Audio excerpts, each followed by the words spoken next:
Кыргызстанда Конституциянын жаңы долбоору боюнча референдумга добуш берүүгө катышкандардын саны түшкө чейин 181 адам болду. Бул тууралуу Борбордук шайлоо комиссиясынын төрайымы Нуржан Шайлдабекова брифинг учурунда кабарлады. Референдумга добуш берүүгө катышуу Бишкек шаарында эң төмөн болууда. Ал 3,20% түзөт. Ал эми Ош шаарында катышуу эң активдүү болуп жатат. Катышуу түшкө чейин 7,90% түздү.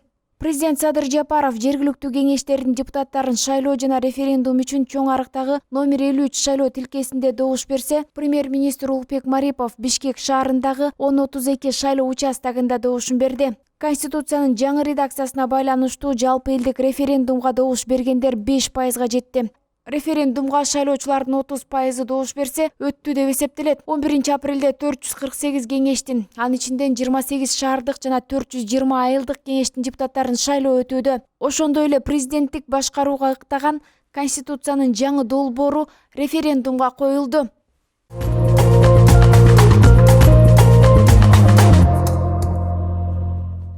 Бир сутка ичинде өлкө боюнча коронавирус 208 кишиден табылып, 101 бейтап айыкты. Бул тууралуу республикалык штаб кабарлады. Ушуну менен оору жуктургандардын жалпы саны 90,227ге жетти. Анын ичинен 85,925 адам дартты жеңди. Тилекке каршы бир сутка ичинде коронавирус Бишкектен 2 чүйдөн 1 адамдын өмүрүн алды. Акка моюн сунгандардын саны ушуну менен 1522ге жетти. Азыркы тапта 838 бейтап ооруканаларда дарыланууда. Анын ичинен 199 оор абалда болсо, 25 бейтаптын абалы өтө оор деп бааланды.